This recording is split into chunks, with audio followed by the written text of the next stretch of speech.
Back to NewsWire here on SportsGrid. Jacob Camenker joins us from Sporting News. Got a lot to talk about today. National Football League stealing a little bit of the headlines. It's kind of funny is that they're always trying to steal the headlines, Jacob. This time it feels like it's a blip. It's not like a huge story, but Justin Jefferson is now the highest paid non-quarterback in the National Football League as he signed a new contract. And naturally what happens is there's the trickle down from that. Will Tyreek Hill get a new deal?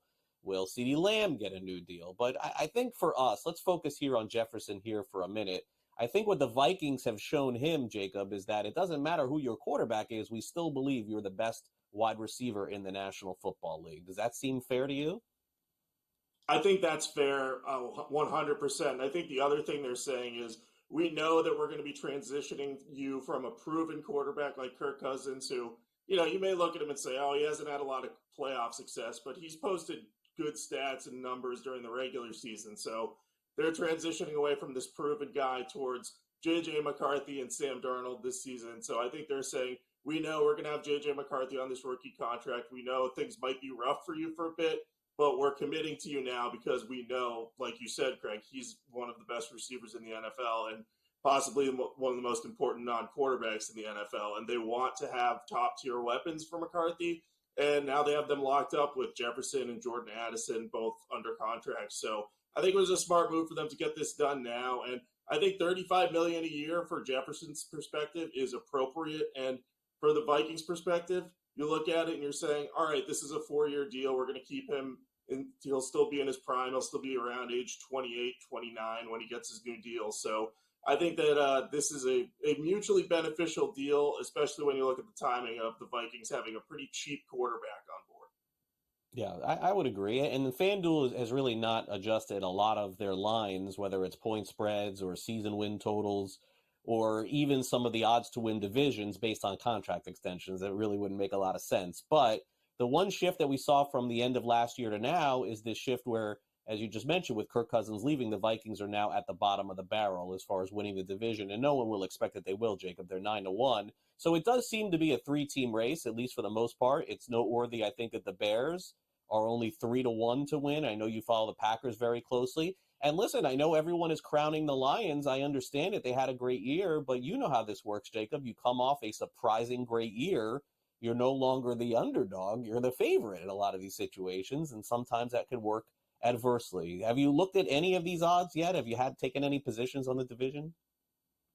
I have. I think the NFC North might be the toughest division in football if you look at it from the perspective of the Lions are returning a lot of their talent, and they fixed one of their biggest issues, which was at the cornerback position. They spent their first 2 draft picks on Terrion Arnold and Ennis Rakestraw, or Rakestraw. I can never remember how to pronounce the last name there. And they traded for Carlton Davis, too. So their biggest weakness is short up. And then I look at the Packers and I say, man, if Jordan Love can play at the level he played at during the second half of the season and the playoffs, he could be a legitimate bona fide MVP candidate. So I think that they're going to push the Lions to win the division. I think it's going to come down to one game, maybe a head-to-head between them. And I think both teams make the playoffs. The Bears, I think, are appropriately ranked here. I think they have a lot of upside, but I'm worried they might start the season slowly with the new quarterback and the new offensive coordinator. I think there's a lot of things they still have to iron out, but they have a lot more talent than they once did. So I think those 3 teams are looking excellent to me. At least from a future perspective. The Lions look good right now. The Packers look good right now. I think in 2025, the Bears could be a legit contender. And the Vikings, yeah, they're the bottom of the barrel right now. But if J.J. McCarthy pans out, that offense led by Kevin O'Connell is going to be really good. Yeah, it could be. And again, the quarterback, as always, going to have a lot to do with the success or failure with any team in the NFL. Vikings, no different. So it has been wide receiver signings in the offseason that's really made the headlines. Amon-Ra St. Brown got it all started off with the huge contract that he got for $120 million. But as you look at it, everyone has basically been paid that we expected. A.J. Brown, Jalen Waddle, Devontae Smith, Nico Collins last week, Michael Pittman, Jerry Jeudy. I don't understand that Jerry Jeudy one, by the way. That one's a little perplexing. But anyway, the one that doesn't fit is him for me. Mike Evans also signed a contract extension. So naturally we get this report, Jacob, this morning that CeeDee Lamb's not going to be involved in OTAs. You can't blame him. And I wouldn't say that, I mean, I don't know if CeeDee Lamb's mad or not, but it just wouldn't make sense for him to show up and do anything without getting a new contract extension. Where do you think he falls in in between some of these new deals, because I don't think that he's going to get Jefferson's deal. But then again, I think he would get more than Nico Collins. So do you think it's somewhere in between? I do. I actually expect CeeDee Lamb might end up being the second highest paid receiver in the NFL. It's going to depend on the order that some of these receivers that you have on the screen now with Jamar Chase, Brandon Ayuk, T. Higgins. It might depend on when and or how much some of these guys sign, but I think Lamb's going to be in a situation where the Cowboys are going to say, we don't know if Dak Prescott's going to be back next year because we've not extended him. And they're going to look at Lamb and say, we can lock down our number one receiver who's very good, very consistent, kind of does everything we need to do. And they're going to look in that $32 million a year range that A.J. Brown is getting and say, he's probably worth that. Maybe we'll give him a little more just to make sure that we can get a deal done. I don't think he surpasses Jefferson, but I do think he'll surpass Brown, and I think that'll put him at number 2 overall, though we'll see if Jamar Chase can get close to Jefferson or even a comparable deal.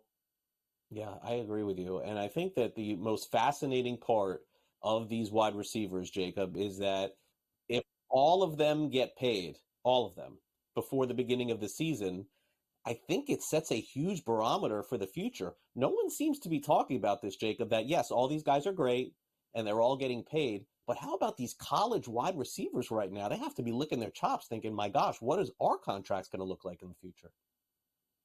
Exactly, especially when you look at a guy like Marvin Harrison Jr., who could be the next stud receiver, was a top 4 pick in the draft.